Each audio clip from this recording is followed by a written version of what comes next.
Hello everyone, in this series of Freshnet previous years questions, now ये computer networks की series में last video है। इसमें हम डिस्कस करेंगे 2017 के questions. So let us start with our first question. The TCP/IP model does not have dash and dash layers, but dash layer include required functions of these layers. Now TCP/IP model में कौन सी layers नहीं है ये हमें बताना है। अगर आपको OSI model and TCP/IP model का डायग्राम याद है जो हमने प्रीवियस वीडियोस में भी कवर किया है, हियर यू कैन सी, देखो जो OSI मॉडल की स्टार्टिंग की 3 लेयर्स है, application, presentation and session, TCP/IP में सिर्फ एक सिंगल लेयर है, एप्लीकेशन। दैट मीन्स इसमें कौन कौन सी लेयर नहीं है TCP/IP में, प्रेजेंटेशन एंड सेशन लेयर, ये दोनों लेयर्स आपकी नहीं है।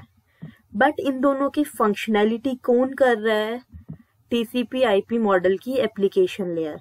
देखो इसलिए डायग्राम इसी तरह से बनाया हुआ है कि जितना OSI मॉडल की ये 3 लेयर्स कर रही है वो सारी वर्किंग TCP/IP की एप्लीकेशन लेयर कर रही है, राइट? सो हमारा आंसर हो जाएगा TCP/IP model does not have session and presentation layer, ये दोनों लेयर नहीं है, but application layer include required functions of these layers. So अगर आप वीडियो को पॉज करके सारे ऑप्शंस को देखेंगे, you will see that option C is our right answer. Okay, next question is which of the following specifies WLAN security standard? Now this question is very important क्योंकि वो later on भी same question repeat हुआ था। These are our options and right answer is option D. ये सिर्फ आपको याद रखना है, IEEE 802.11i. This I is very important. This is for WLAN security. Next question is, now this question is very interesting question. Consider a CIDR network address 194.24.0.0/21. The last address in this network will be. Now देखो इसमें सबसे पहले आपको एक full form पता होना चाहिए CIDR क्या होता है। Classless inter domain routing. देखो क्लासफुल एड्रेसेस हमने किए थे जिसमें आती है आपकी class A, class B, class C, D, E, ये 5 क्लासेस आती हैं। इन सब की रेंज आपको याद है, राइट? ये आपको याद रखनी है रेंजेस। नाउ क्लासफुल के बाद आती है क्लासलेस एड्रेसिंग। सो क्लासलेस में क्या होता है, एक पूरा का पूरा चंक एक यूजर को, एक कंपनी को दे देते हैं। लेट अस से मेरी कंपनी है और हमें 100 IP एड्रेसेस की जरूरत है। सो क्या करेंगे, एक पूरा का पूरा चंक IP एड्रेसेस का हमें दे देंगे। ओके, इसके डेप्थ में हम नहीं जाएंगे, इस क्वेश्चन पर फोकस करते हैं। देखो ये एड्रेस हमें गिवन है, इसमें जो /21 है वो डिटरमाइन कर रहा है कि नेटवर्क आइडेंटिफिकेशन के लिए 21 बिट्स चाहिए। इसको भी अभी आप भूल जाओ, सिर्फ और सिर्फ इस एड्रेस को ध्यान से देखो, 194.24.00 ये डेसिमल में गिवन है। इसको सबसे पहले हम करेंगे बाइनरी में कन्वर्ट। ओके, सो 194 को जब आप बाइनरी में कन्वर्ट करोगे ये आएगा। जस्ट पॉज द वीडियो, पूरे एड्रेस को आप बाइनरी में कन्वर्ट कर लो। फर्स्ट स्टेप यही है। 24 को कन्वर्ट किया, 0 को 0 को बाइनरी में कन्वर्ट कर लिया। 88 बिट्स का ऑक्टेट होता है। Okay, so this is our binary address. Now देखो ये जो /21 है ये क्या शो कर रहा है, जो हमारा बाइनरी एड्रेस बना इसमें जो 21 बिट्स हैं। ओके, ये हो गई हमारी 21 बिट्स। आप काउंट कर सकते हो वीडियो को पॉज करके। ये 21 बिट्स है नेटवर्क आइडेंटिफिकेशन के लिए, ये चेंज नहीं होगी। ओके, इनको छोड़ के बाकी बची हुई 11 बिट्स हमारी होस्ट एड्रेसेस के लिए यूज होती है। नाउ क्वेश्चन में पूछा है last address in this network.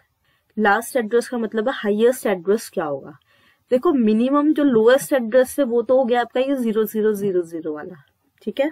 Maximum क्या होगा, ये जो बची हुई 11 बिट्स हैं पीछे वाली, ये सारी हम 1 कर दें।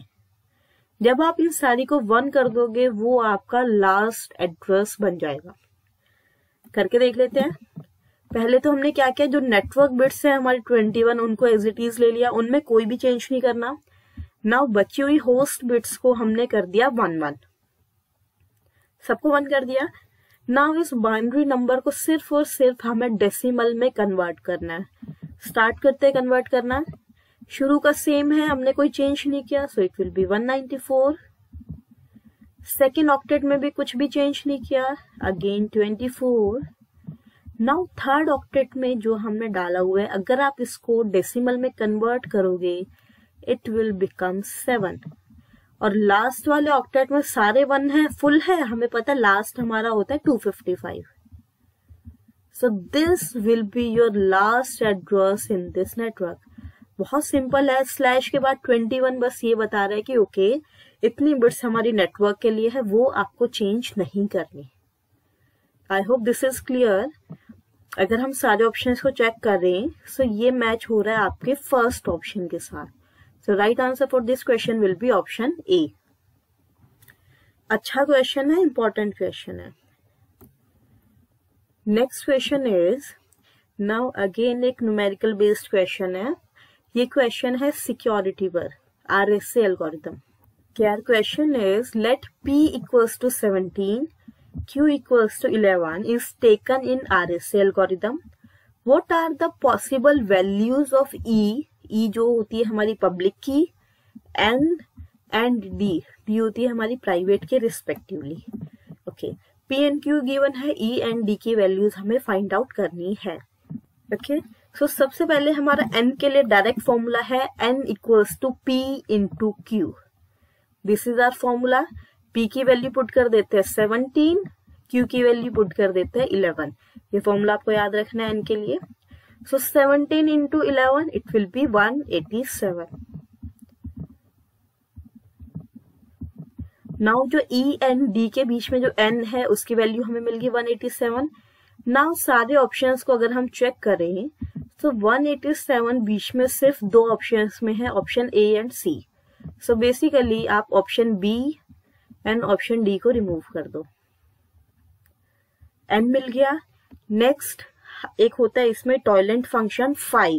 RSA एल्गोरिथम में हम यूज करते हैं, फाई का फॉर्मूला है P-1 इंटू Q-1। इसमें भी वैल्यू पुट कर देते हैं, P-1 will be 16, Q-1 will be 10। So 16 into 10 it will be 160। ये यूज होता है E एंड D की वैल्यू कैलकुलेट करने के लिए। सो ये हमारा इंटरमीडिएट स्टेप है। 5 आ गया। नाउ E हम कैसे फाइंड आउट करते हैं, ये इंपॉर्टेंट है। योर E शुड बी को प्राइम। को प्राइम का मतलब है E जो है वो आपका 5 के किसी भी फैक्टर से डिविजिबल नहीं होना चाहिए। ओके, नाउ सबसे पहले हमें 5 के फैक्टर्स फाइंड आउट करने पड़ेंगे। 5 की वैल्यू है 160। नाउ 160 के फैक्टर्स क्या बनेंगे आपके, 16 इंटू 10। 16 into 10 is 160। नाउ 10 को आप फर्दर कर सकते हो 2 इंटू 5 में।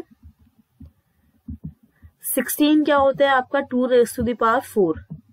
ओके, 2 इंटू 2 इंटू 2 इंटू 2, ये 16 होता है। सो बेसिकली जो आपका E है इसके अंदर 2 भी नहीं आना चाहिए और 5 भी नहीं होना चाहिए। इन दोनों को छोड़ के हम कोई भी E की वैल्यू ले सकते हैं।